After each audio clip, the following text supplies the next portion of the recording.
Right. So this is our event organizer panel. You see in front of you a few event organizers. And in case you need to know their names and want to strain your neck, please look over here. We've got Michael Anello, AmyJune, Dan Moriarty, April Sides, and Kevin Thull. And they all do various things around the Drupal community. So I figured we'll start off. I've already told your name, so you don't have to give an introduction unless you really want to have people play the match game and make sure that we got the right person with the right name. So let's just go down the line. What's your relationship with Drupal and open source software? What events are you part of? Keep it to a 10 event limit, please. And how long have you been organizing events, whether it be Drupal camps or other? No, Kevin, let's start with you. All right. So I'm a freelance front-end developer. I've been in Drupal for about 10 years. I've been organizing events probably for 6 or 7. Was that all the questions? Oh, MidCamp. Before MidCamp, I did Drupal Camp Fox Valley, which is a smaller suburban group, and then I help a lot of camps with their recordings. Dan? All right, so I've been working with Drupal since 2008, and in 2011 helped start the Twin Cities Drupal Camp, which is going on its 9th year this year. Woo! And is that the only event that you help out with? I mean, Kevin sets the bar pretty high, so. Yeah. Okay. I'm What just event is doing plenty? This is true. All right, April. It's the best camp. So my name is April Sides, and I do Camp Asheville. I'm a backend developer for Lullabot. I started as sort of lead organizer of Drupal Camp Asheville in 2015. Before that, I guess it was after DrupalCon Austin that I got really interested in being part of event management or whatever, event organizing. And Matthew Connerton actually started the camp, so when he left the area and moved to Florida, I kind of became that point person. Mike Anello. I've been one of the main organizers of the Florida camp for all 11 years of its existence. It's taking place next year, February 18th to 20th. Beautiful Orlando, Florida. Been in the Drupal community for about 13 years. Drupal trainer, consultant. There you go. AmyJune Hineline, and I work with Kanopi as their community ambassador. So I work both in the WordPress and Drupal space. I've been in the Drupal community married through marriage for 5 years, but in the Drupal community myself for 3 years. And I started helping out with Bad Camp, but I'm in the unique position where I'm paid to help people. And so I helped Mike with Florida, and I've helped you with Chicago, and I helped with New Jersey, and now I'm also in the WordPress space. So. Okay. All right. So I've got a couple of questions lined up, but does any of you have any questions that you'd like to ask either one or all of the organizers up here? I'm going to let them get warmed up. Fair enough. All right, So so I have a question for you. no. You're one of the organizers of MidCamp. Yes? No. Yes, you are. Not right now. Now I'm a moderator. So. So I have a question about something you guys did this year, which is good, but I think it'd be helpful to all of us, and I'm especially curious about it, is you guys had a event yesterday that was only for sponsors. So it's kind of like a value add-on for sponsors. Yes. And I'm just curious, I know for me, I handle the financial stuff for my camp, and I'm always looking to make sure the sponsors feel like they've gotten their money's worth. So I do everything I can to make sure that they have everything they need and get the most return on investment. So I'm really curious, if you got any feedback from that event yesterday, because I think this was the first time you guys have done that, right? Yeah. From what I heard from people coming out of it, I mean, it was pretty strongly everybody in there was, what happens in the room stays in the room. We're not going to give away trade secrets, but everybody seemed pretty pleased with it, is the general feedback. Having that opportunity to share knowledge with somebody that they would otherwise see as a competitor in any other day. But at that point in time, all peers, all trying to help each other, and here's what we do.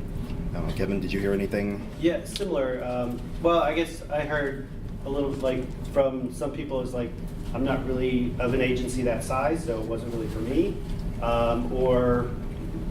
So I heard that scale, and then also great feedback. Good. I learned a lot. I learned some things, which is good.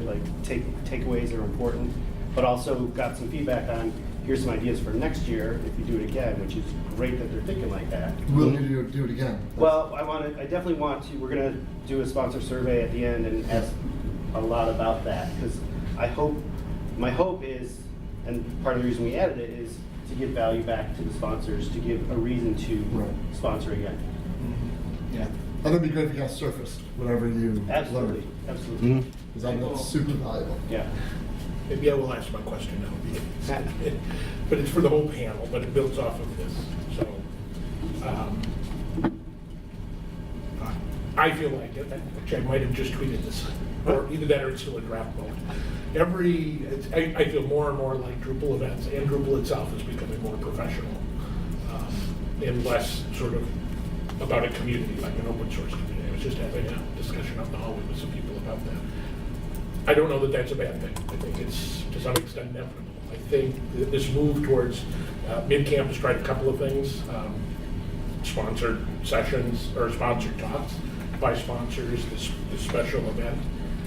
I understand the motivation for that, right, is we're trying, as the conference becomes more professional, it gets more expensive. It's expensive without it becoming It more is. professional. It's true, but I do think that there is a little bit of pressure sometimes. Yeah. And the sponsors, in some ways, I think, get more and more important in some ways. Although there's also another trend, which is people are paying $200 or $300 to go to other tech conferences, so they should pay that to come to our conference. So to some extent, there's also that pressure. And I'm just like to ask you your thoughts on this dichotomy. I heard somebody say today we should quit calling it a camp, we should call it a conference. And I'm like, yeah, I get that. On the other hand, I'm looking for a community event, and camp to me implies community event. I'm not looking for a tech conference. So I want to address the ticket price, because Bad Camp has traditionally been free for ticket price. A couple of years ago, we had to make the grown-up decision to start charging for trainings. It used to be we would charge for a training, we'd hold your spot, and we'd give you the money back in swag or whatever. And we decided to change that and charge $20 for trainings that people are getting at DrupalCon for $800 and not give the money back and take that as revenue. The pushback was huge. And so this year, after our retrospective in October, where our venue space is really expensive. We had to make the decision of, do we charge for a ticket, or do we keep it as a free, sessions and contribution things? And ultimately, we changed venues because we were not frightened of the backlash of charging, but we were reluctant to charge. And so for us, the whole idea of charging $200 for that space just seems crazy. I don't know. So, in our circumstances, and that maybe because that's historically we've been free. So, Specifically, my question though is about this tension between being a community event and being a professional tech event, and how you're handling that, and what you view your events are. I don't look at it. I don't look at it that way. I mean, how do you categorize it? How do you describe a professional event versus a community event? I mean, people are coming to the camp for specific reasons, and we want to make sure that we serve those reasons. And in my opinion, those reasons are people. A certain percentage of people want really good content, really good sessions. They're coming to learn. And on the other hand, a lot of people are coming to network and to see friends and to collaborate and do the hallway track. So I don't really concern, and I don't think the other organizers do either, concern ourselves as whether or not we're professional or not. We want to serve what we believe our attendees are looking for. we've never had a discussion to call it anything other than a camp.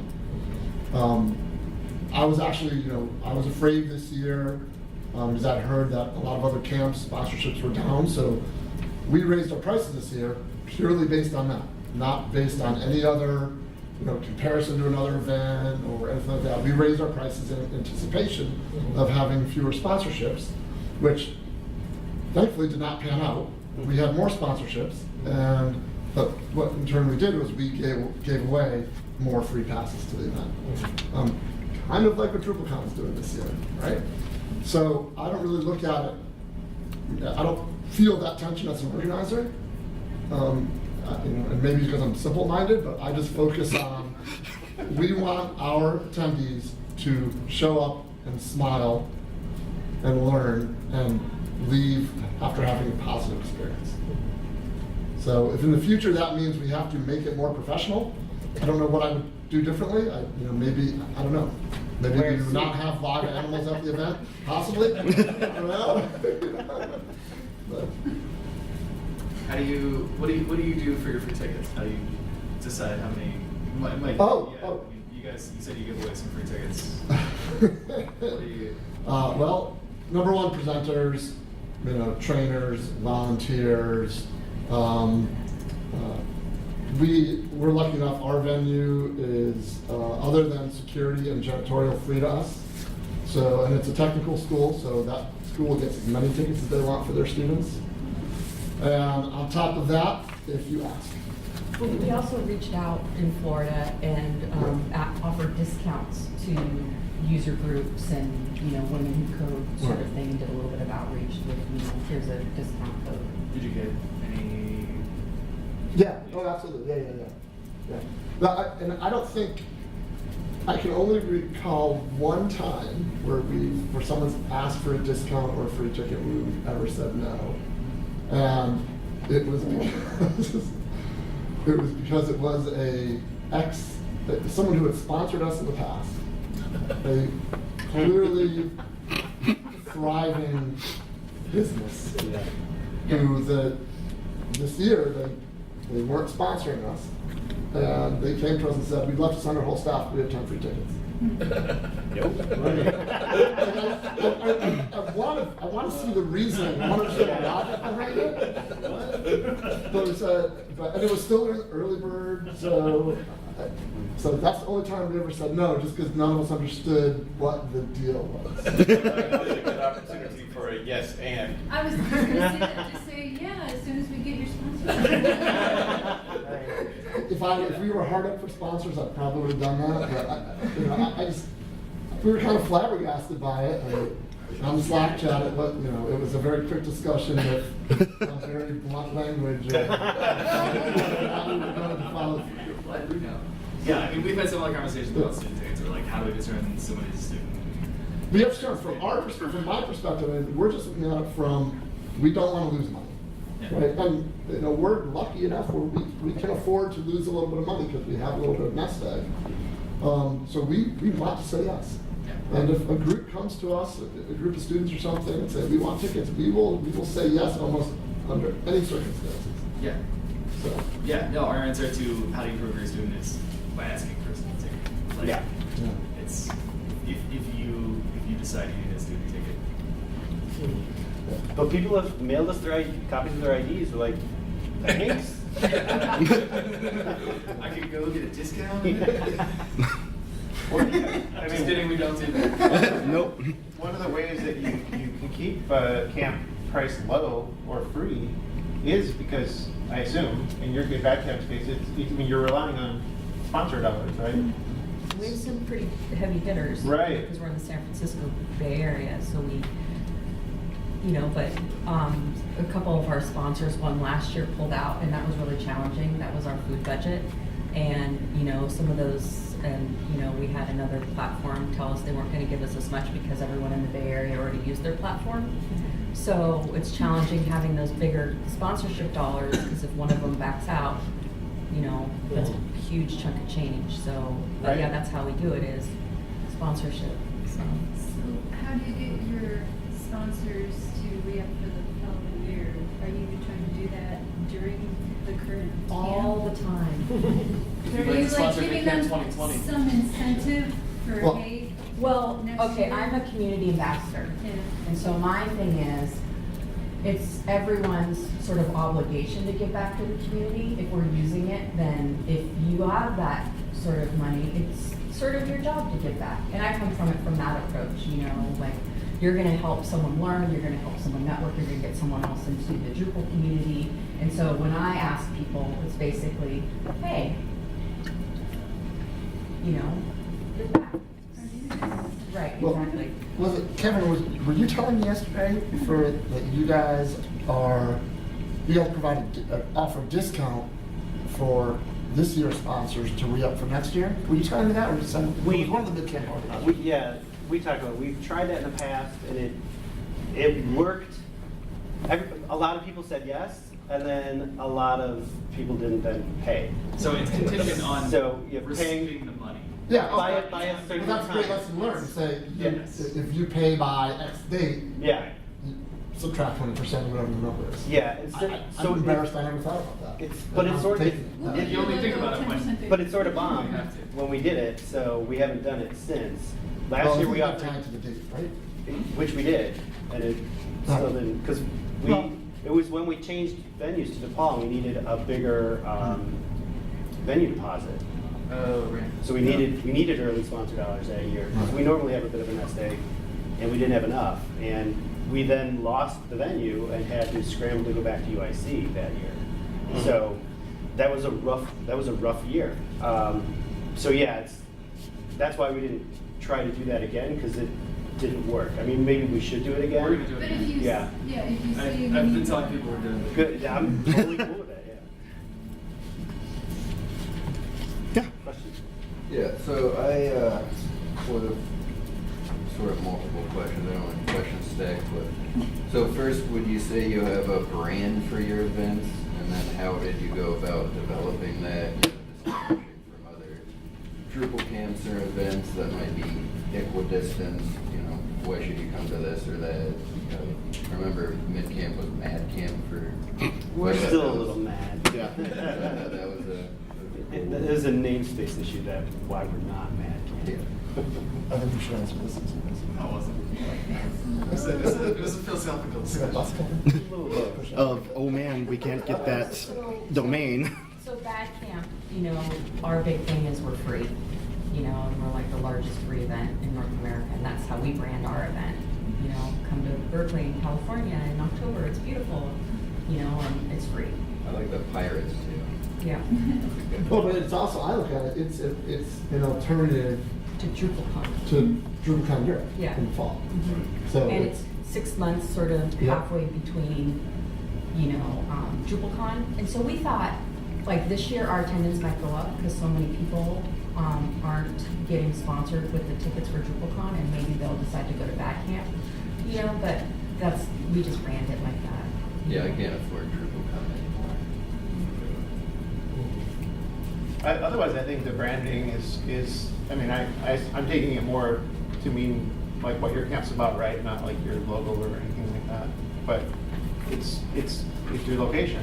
That's the primary draw for us. Is we're in Minneapolis and St. Paul, so if you are anywhere in that region, or that's one of the main draws of any camp, I think. We've talked about maybe ways to make it more special, like in the past, we've had tie-ins with Drupal contribution studies or sprints, like usability. That was a good one for Drupal 7. But yeah, and we've talked about ways of maybe how can we distinguish ourselves from other camps, but by and large, at least as of today, it's really just we can provide one for our region, and that's our brand. It's just about consistency. Just have a consistent event.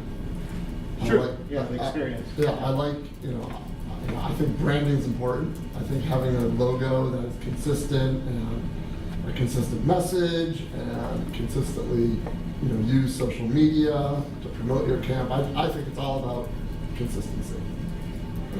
I've done a lot of experimentation, so we're not, I mean, we are consistent, but we've experimented with various things. Last year we did a science summit. We didn't market it enough, and so it wasn't very big. It takes a lot of effort, and we have a very small team.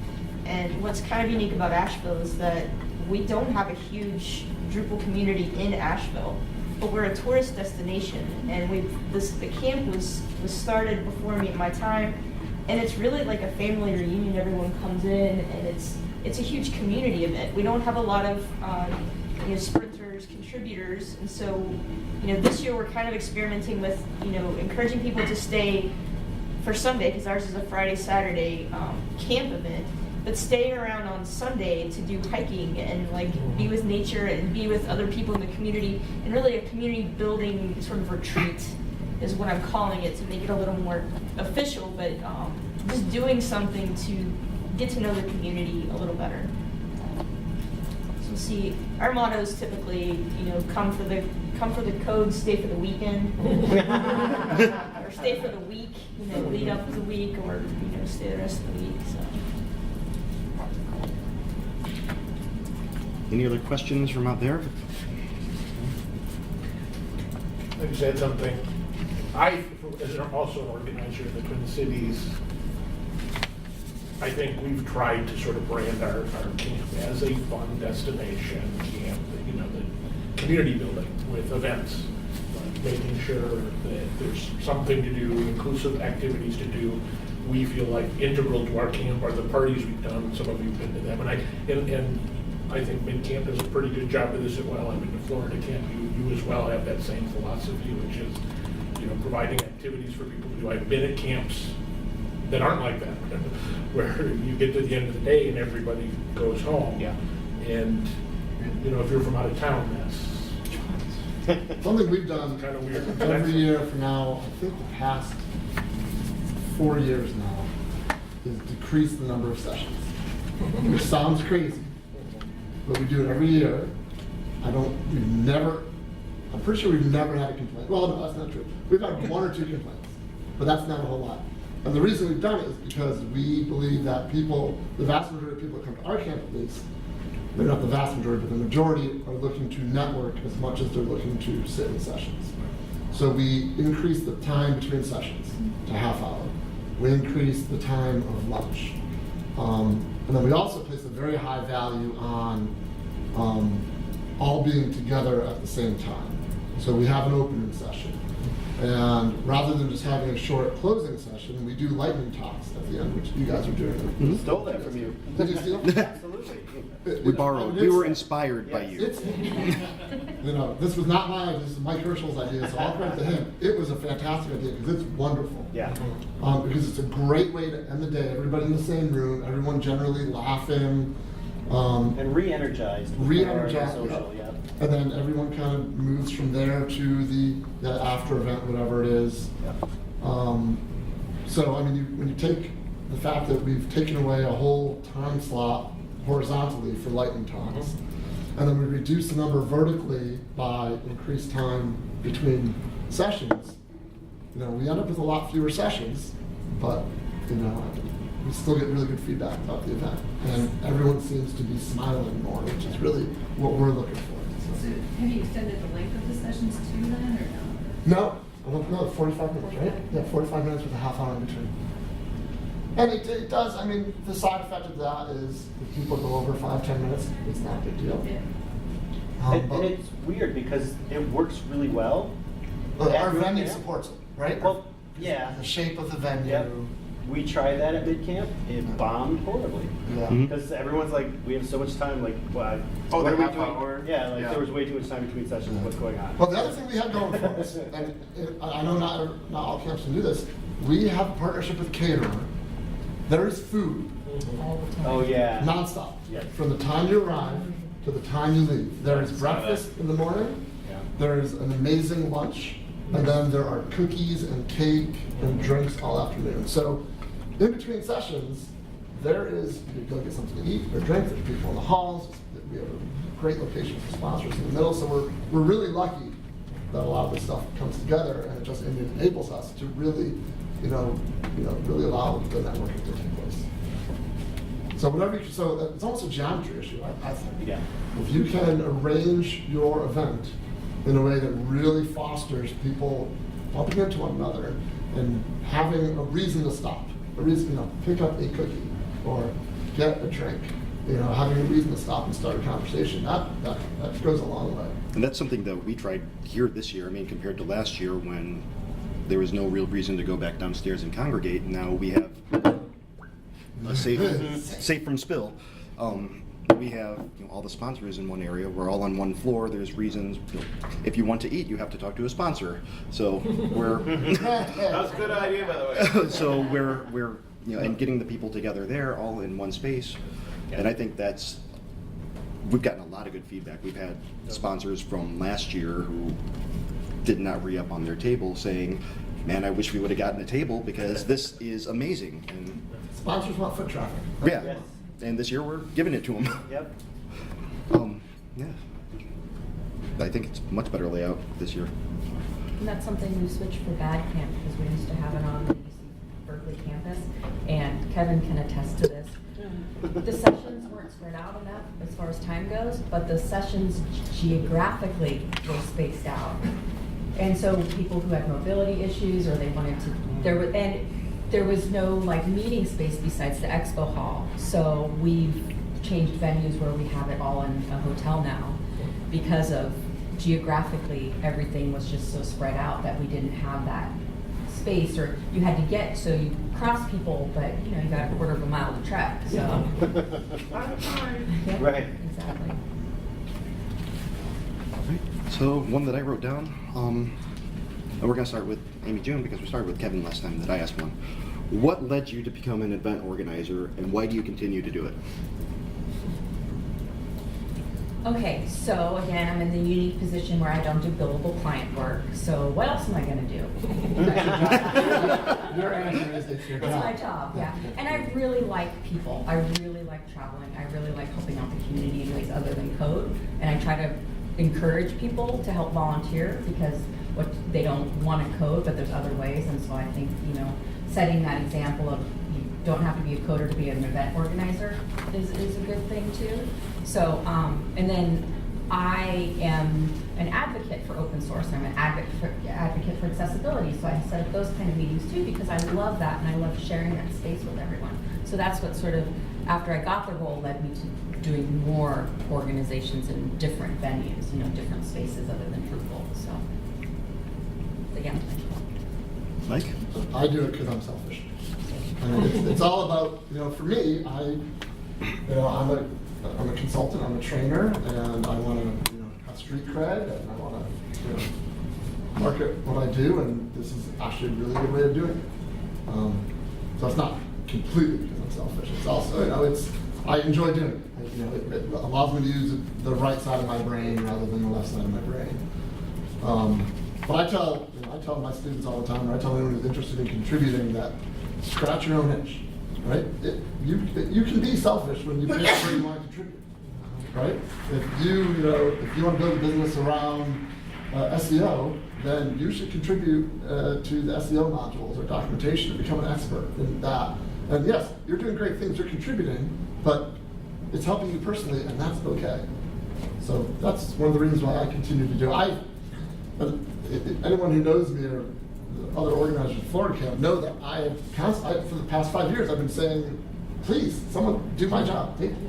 Fire me. That's been a joke the past few years. If someone asks me to do something, I'm like, I'm not doing it. You're fired me. And they haven't fired me yet. I don't. It's not really a chore because we have a really good team, luckily. But I do it because it allows me to market, how I do my family. He's a little skinny back there, but he does get that. Ouch! I didn't do anything that time. It was just unwarranted.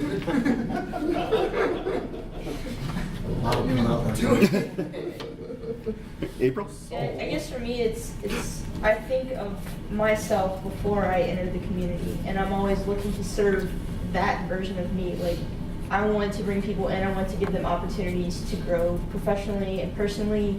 I love seeing people connected over ideas, things that, I'm looking for the solution. Oh, I know exactly who you should talk to.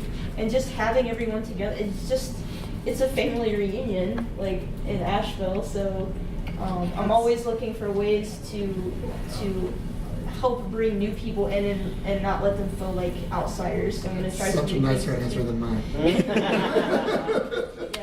And I found out that I really enjoy planning events in general, and I'm really interested in entrepreneurship. And so this gives me an opportunity to kind of play with something that's not, quitting my job and starting a company or something. I can do this on the side. Yes, I can't fire my volunteers or force anyone to do anything, but it's learning how to lead at the same time in that kind of environment where you're not paying someone to do the work, and so it's just a great experience. I don't know. Yeah, if you can convince someone to do the work when they're not getting paid, that's a good skill to have. Yeah. Yeah, so I do it, I think, primarily because I'm so unselfish. There we go. Big burn. And Bob, too.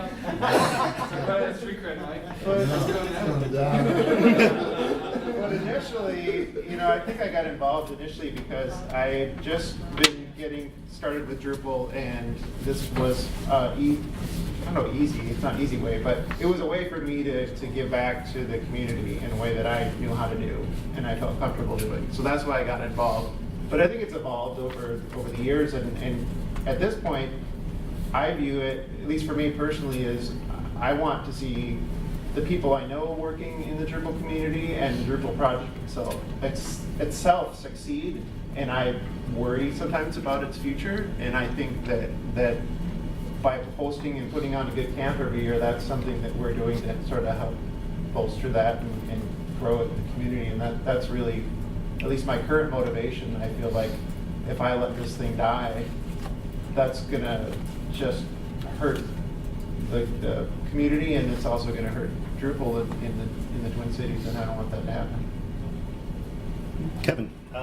So I got into this mostly the Chicago already had a camp, and that's how I got into. I learned a lot from meetups and going to the Chicago camp, but organization and attendance of that camp was dropping year by year, and so in Fox Valley, in our suburban group, we decided, let's have a camp out here, since it doesn't compete really, and that we're not getting value out of that, so let's do it. And where I worked at the time, I helped run an event for 1,200 people.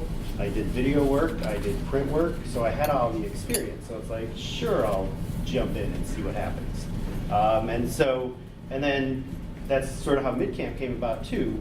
And then once MidCamp happened, the suburban group didn't feel it needed the camp because now we've kind of fixed that need. So it was seeing a need that we could do something to fill that need. And what I get out of it is, it's fun. I was telling April the other day, you asked me that 2 days ago, and it's a very different question. But when I'm here at the event and I see what we've done, I got into this going to events, and so I know there's value. And so when I see that we're able to give that value to other people and just see people happy and learning and communicating and networking, it's like, that's just, I get a rush from that.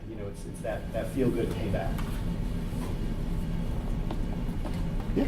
I have a question, kind of playing off what Dan was saying with concerns for the future and whatnot. Mm-hmm. So I live in Ohio now. I used to live in Ohio, and I left, and I came back, and there was Drupal Camp Ohio, and then that died down, and it's no longer there, but there are talks of bringing that back. And so what we were talking about, there's WordCamp, there's different, even though you might be a WordPress developer, Drupal developer, Laravel developer, it's all generally PHP.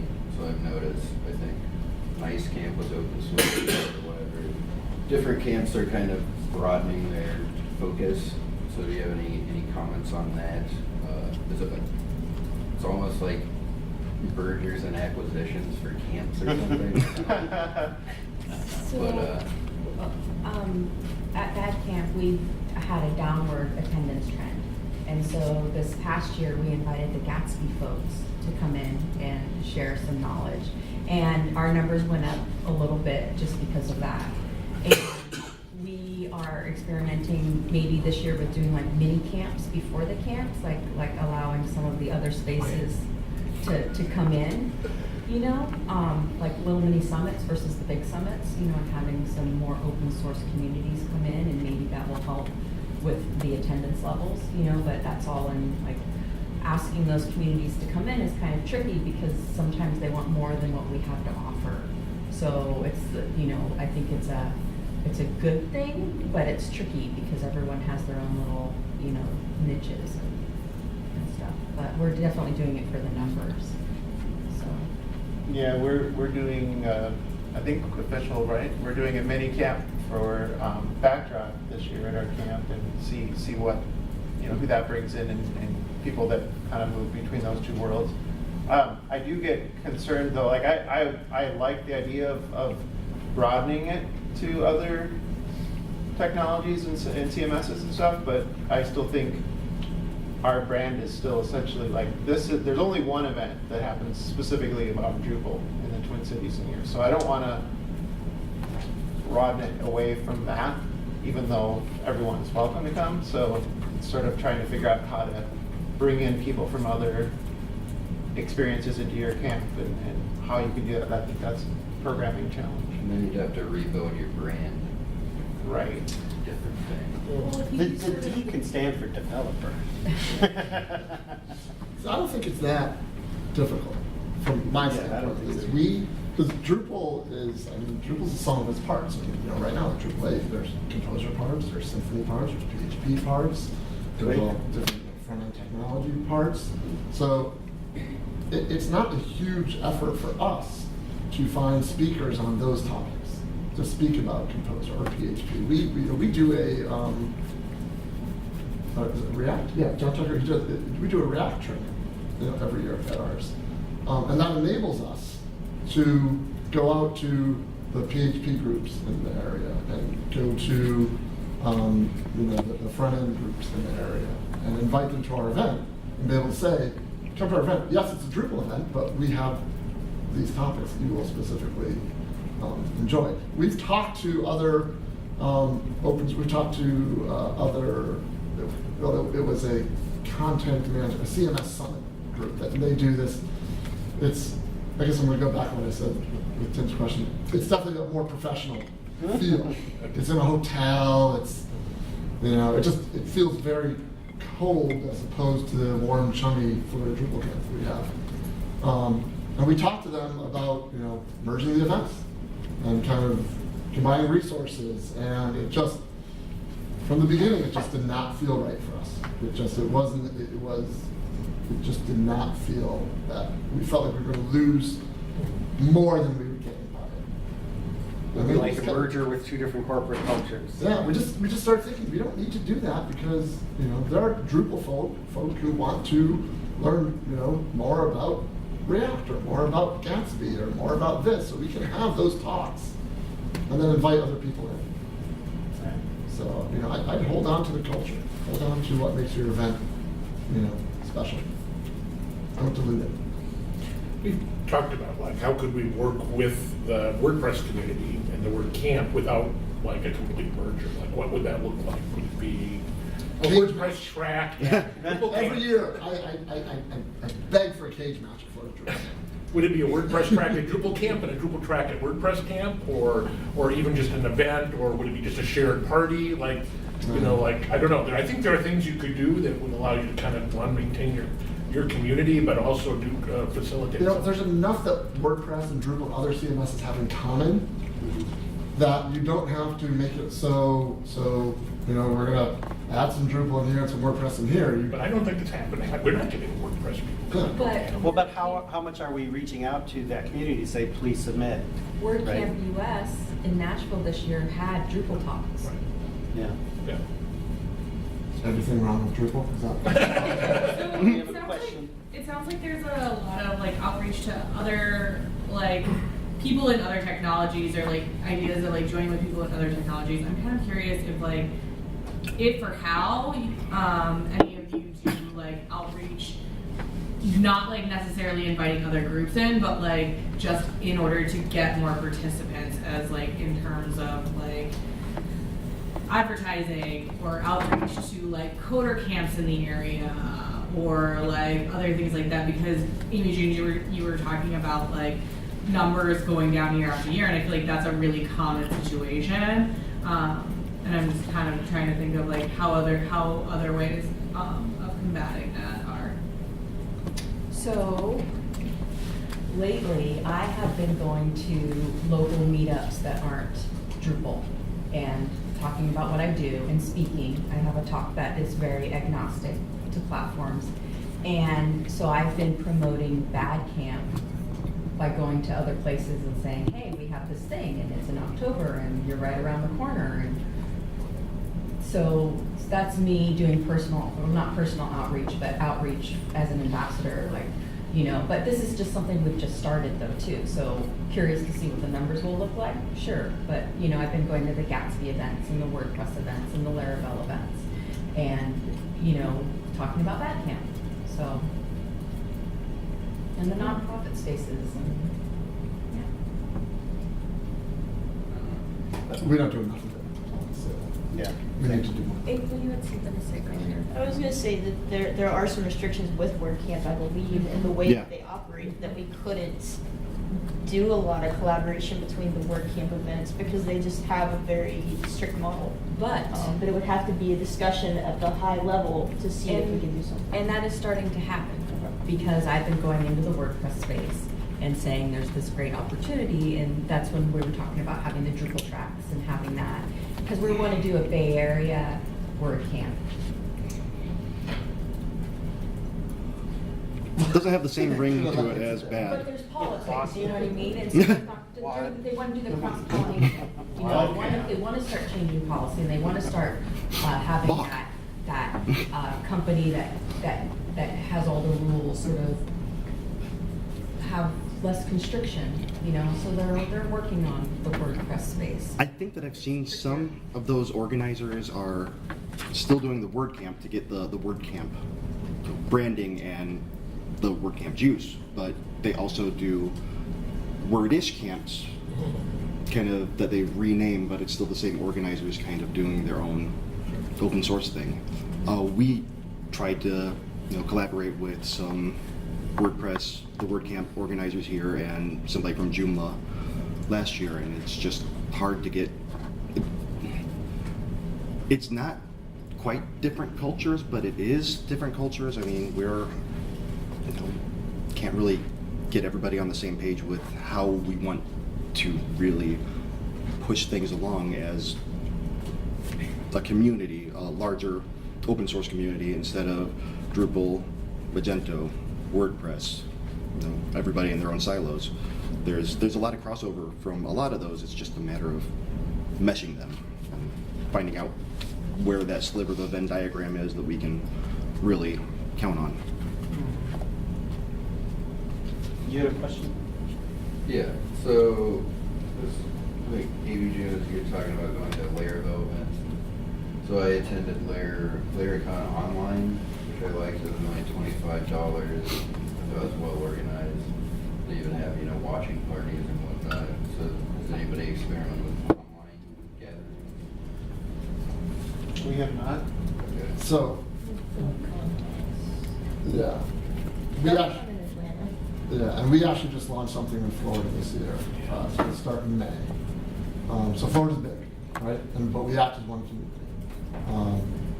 But we do have, over the past few years, we've had meetups in Miami, Broward, Palm Beach, where I live near the Space Center, Orlando, Tampa, Gainesville.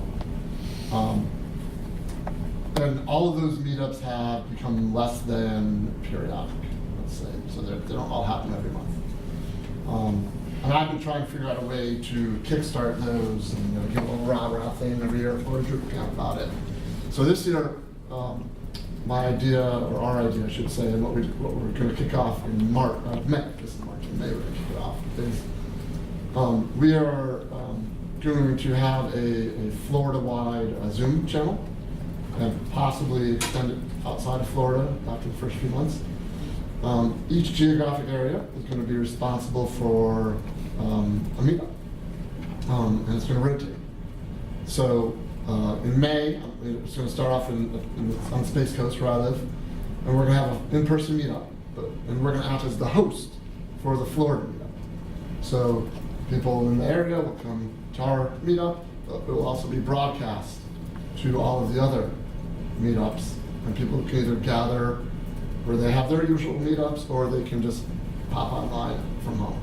So it'll be a Florida virtual meetup, but it will always have a in-person component that rotates around the state. So we got a lot of really good feedback originally for it, or initially for it, I should say.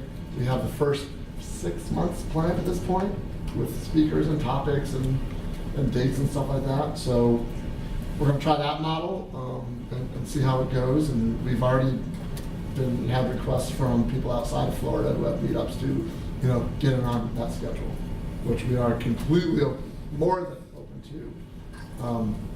We want to get the ball rolling in Florida and then open before we open it up. That's cool. But, again, it's one of those things where we're using leftover money from Florida Drupal Camp, and we'll get as big of a Zoom account as we need. And if it turns out that that's something we can share with the greater Drupal community, then we will, and maybe it'll become something. We'll see. The San Francisco Drupal Users Group meets, every month, and we have pretty high numbers. We get between 30 and 40 a month. But we also offer the Zoom room for people, and so if you can't come, there's the Zoom space, and that we get probably 4 or 5 people regularly, and sometimes depending on the event we get 10. But we don't record it, because then it, if we found if we recorded them, it detracted attendance. So we don't record them because you have to go, right? To get the value. But Wouldn't it be great though if there's like one place you can go online and say, oh look, there's a virtual meetup happening being hosted by Kalamazoo, and it's tomorrow night at 7 Central. Here's the link. I mean, that seems easy for a community that knows how to build websites and stuff. That sounds like it could be something maybe talked about at a buff or during contribution days. Yeah, but the scope of Drupal TV is to, like right now it's just camps and con, but the scope is to also add training, meetups. So if meetups are recorded, that could then go to an even wider audience. But I see what you mean, but then maybe people won't show. Drupal TV Live. Yeah, that's something that could just be as easy as like a YouTube account that everyone has access to, or specific people have access to. Yeah. Well, you can put a camera with a microphone in the back of the room and call it a day. Like that's assuming that Are you volunteering? it doesn't stifle any of the conversation or change it or alter it, knowing that everything you're saying is being recorded and broadcast out to the world, and not everybody would want that. So I do have a question before we wrap up. So if there's other questions, but I want to. So what's the mechanics of a Zoom meetup? It's one person basically broadcasts it from their laptop. That they're presenting off of? Share the screen and share the link. Okay. It's pretty straightforward. There's no extra hardware required. I mean, you have an extra mic maybe. Yeah. Maybe we know someone who could recommend a good one. Yeah. It's a pretty low Yeah. level. I've been thinking about doing that with our Fox Valley ones for certain presenters that are open to that. Yeah. But part of it is who's going to come onto it, and how do we promote that? And then there's the issue of how do you deal with questions from the audience that's online versus questions that are in the room. You need a proctor looking at the chat. We have one person who makes sure that the comments in the Zoom room are addressed and that kind of thing. Yeah, I don't think it'd be too difficult to do. I was just wondering how you're handling it. And how do you handle the promotion of that? Well, so we do the meetup.com and the Drupal event nodes, and we don't give out the Zoom room until right before the event. And we usually tweet it, or it's in we have our own San Francisco Bay Area Slack channel, and we'll post it in there. And we don't know. How was participation in it? How many people? 4 or 5, and it depends on if we remember to post the Zoom link. And depends on the content. Some of the bigger meetups we've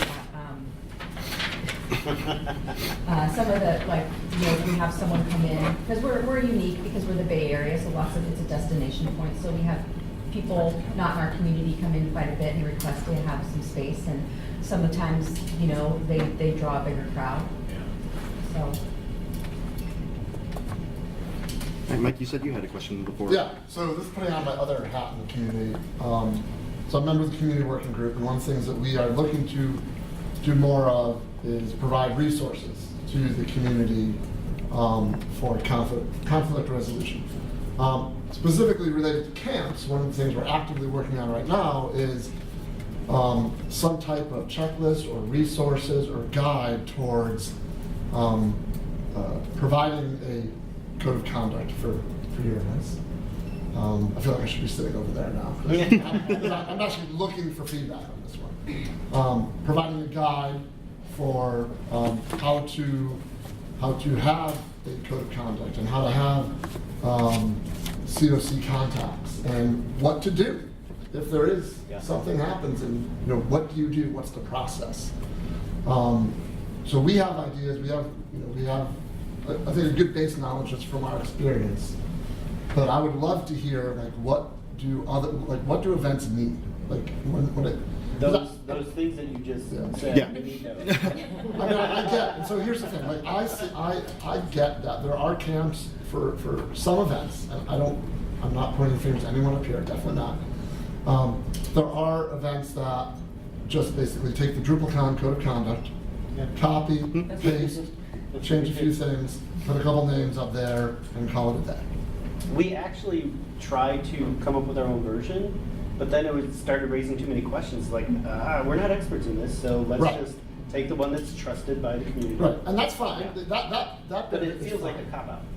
Well, here's the thing, you know, and what we've seen in the past year or so is we've seen an increase in the number of incidents at events that the organizers of the events aren't necessarily equipped to handle, and it's only because of inexperience. Yeah.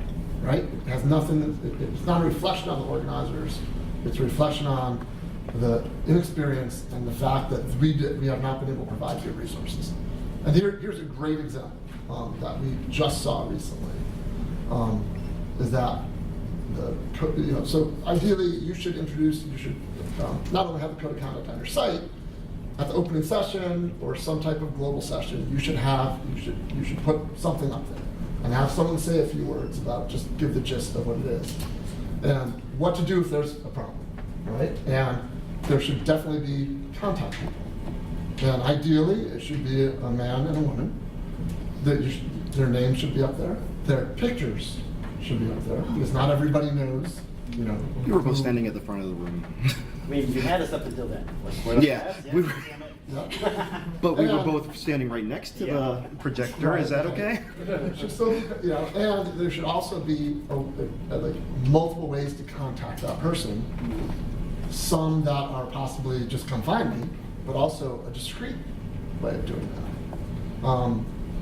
So you know, we have very clear ideas of what that stuff should look like, and you know, so we want to be able to provide that, and we want to be able to provide some type of, here's what happened, here's what you should do when something happens. So I'd love to know like what else could be provided that would be helpful.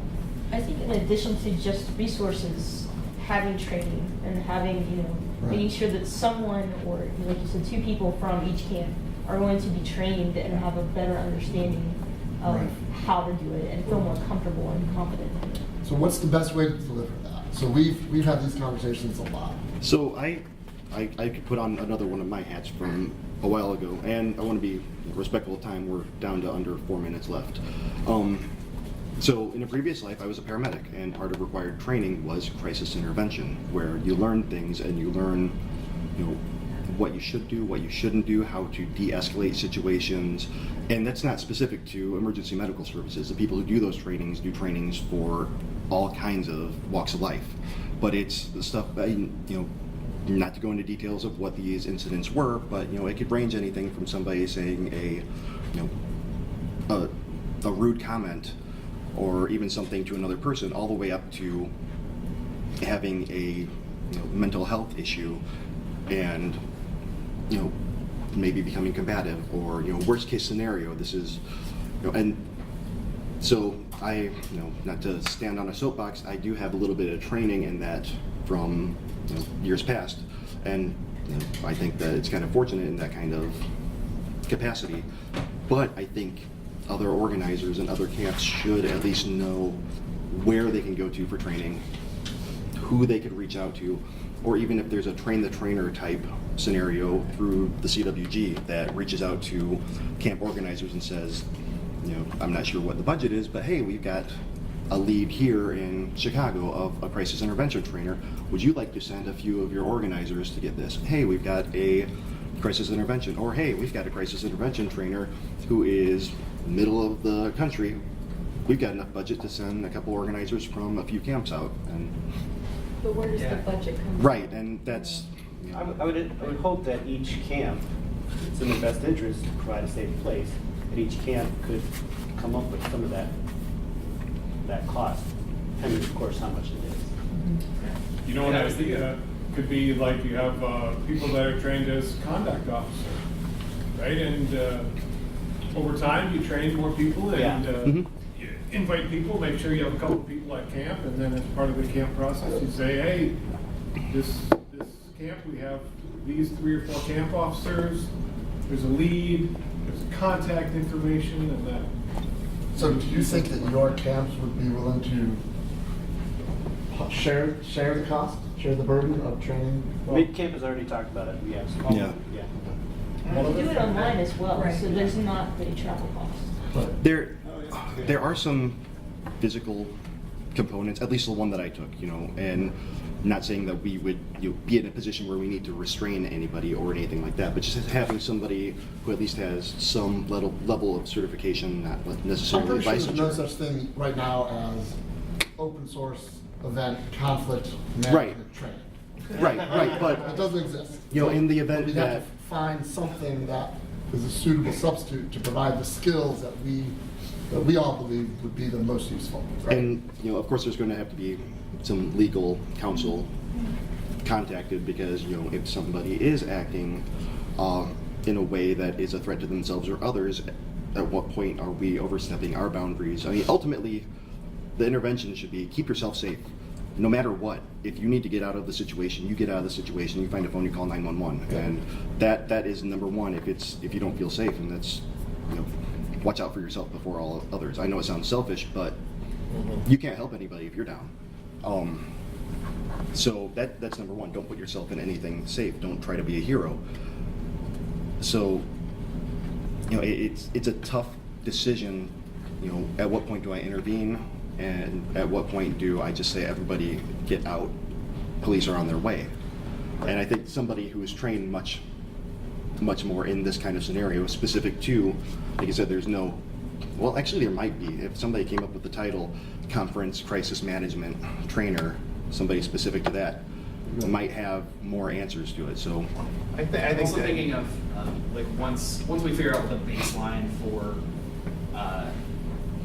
keeping that certification, like certification isn't too much of a word, but yeah. Whenever we figure out what that baseline is, keeping some kind of list of those people and possibly making them available to camps that don't have that person. So Yeah. saying, here's the list of people, like getting everybody who's done that, asking them if they'd be willing to go to other camps to serve in that role if the camp doesn't have them. To say, just like Kevin's like trying to get more people to do recording stuff, and Yeah. be a whole recording army, like